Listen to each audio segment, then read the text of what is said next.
നമസ്കാരം. ഗസയുടെ കാര്യത്തിൽ പ്രത്യേകമായി എന്തോ വരാനുണ്ട്. US പ്രസിഡന്റ് ഡൊണാൾഡ് ട്രംപ് പറഞ്ഞതാണിത്. ഗസയിലെ വെടിനിർത്തൽ, യുദ്ധാനന്തര പദ്ധതി എന്നിവ സംബന്ധിച്ച് ബെഞ്ചമിൻ നെതന്യാഹുവിന് US നിലപാടുകളിൽ വിയോജിപ്പുണ്ടെന്ന് ഇസ്രായേൽ ഉദ്യോഗസ്ഥർ പറയുന്നതിനിടെയാണ് ട്രംപിന്റെ പ്രഖ്യാപനം വന്നത്.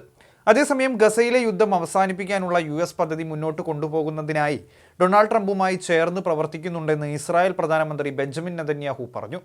എന്നാൽ അവസാനിപ്പിക്കുന്നത് സംബന്ധിച്ച് ട്രംപ് പങ്കുവച്ച അത്ര ശുഭാപ്തി വിശ്വാസം നെതന്യാഹു പ്രകടിപ്പിച്ചില്ല. ഞങ്ങൾ അതിനായി പ്രവർത്തിക്കുന്നു, പക്ഷേ ഒന്നും അന്തിമമായിട്ടില്ല. ട്രംപിന്റെ ടീമിനൊപ്പം ചേർന്ന് പ്രവർത്തിക്കുന്നുണ്ട്. ട്രംപിന്റെ പ്രഖ്യാപനത്തിന് പിന്നാലെ നെതന്യാഹു പ്രതികരിച്ചു. അതീവ നിർണായകമായ ഒരു ചർച്ചയ്ക്കായി ഇരു നേതാക്കളും തിങ്കളാഴ്ച കൂടിക്കാഴ്ച നടത്തുമെന്ന് US മാധ്യമങ്ങൾ വ്യക്തമാക്കിയിരുന്നു. ഹമാസ് ബന്ദികളാക്കിയ എല്ലാവരെയും മോചിപ്പിക്കുന്നത് ഉൾപ്പെടെ ഒരു സമഗ്രമായ പദ്ധതിയാണ് ട്രംപ് ഭരണകൂടം തയ്യാറാക്കി വരുന്നത്. സവിശേഷമായ ഒരു കാര്യത്തിനായി എല്ലാവരും ഒരുങ്ങിയിരിക്കുകയാണ്. ഇതാദ്യമായിട്ടാണ് ഞങ്ങളത് ചെയ്തിരിക്കും. ട്രംപ് ട്രൂത്ത് സോഷ്യലിൽ ഇങ്ങനെയാണ് കുറിച്ചത്. ഇതിന് പിന്നാലെയാണ് നെതന്യാഹുവിൻ്റെ പ്രതികരണം വന്നത്. ചർച്ച നടക്കുന്നുണ്ടെങ്കിലും പദ്ധതിക്ക് അന്തിമ രൂപമായിട്ടില്ലെന്നും അദ്ദേഹം വ്യക്തമാക്കുകയുണ്ടായി. അതേസമയം വെടിനിർത്തലിനായി പുതിയ നിർദ്ദേശങ്ങളൊന്നും തങ്ങൾക്ക് ലഭിച്ചില്ലെന്ന് ഹമാസ് പ്രതികരിക്കുന്നു.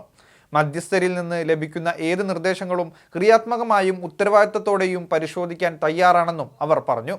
അതേസമയം തങ്ങളുടെ ജനതയുടെ അവകാശങ്ങൾ ഉയർത്തിപ്പിടിക്കുകയും ചെയ്യും, ഹമാസ് പ്രസ്താവനയിൽ അറിയിക്കുന്നതാണ്. വ്യാഴാഴ്ച ന്യൂയോർക്കിൽ നടന്ന UN ജനറൽ അസംബ്ലിക്കിടെ ട്രംപിൻ്റെ പ്രതിനിധി സ്റ്റീവ് വിറ്റ്കോഫുമായും മരുമകൻ ജരേഡ് കുഷനറുമായും നെതന്യാഹു കൂടിക്കാഴ്ച നടത്തിയിരുന്നു. ഇതിനിടെ ട്രംപ് ഐക്യരാഷ്ട്രസഭയിൽ അറബ് രാജ്യങ്ങൾക്ക് മുന്നിൽ വെടിനിർത്തലും യുദ്ധാനന്തര പദ്ധതിയും അവതരിപ്പിക്കുകയും ചെയ്തിട്ടുണ്ട്. ഗാസയിൽ യുദ്ധം അവസാനിക്കാൻ പോകുകയാണെന്ന് US പ്രസിഡന്റ് ഡൊണാൾഡ് ട്രംപ് ബന്ദികളെ മോചിപ്പിക്കുന്നതിനും യുദ്ധം അവസാനിപ്പിക്കുന്നതിനും സഹായിക്കുന്ന കരാറുമായി ബന്ധപ്പെട്ട ചർച്ചകൾക്ക് ഉടൻ അന്തിമരൂപം ഉണ്ടാകുമെന്നും അദ്ദേഹം അവകാശപ്പെട്ടു.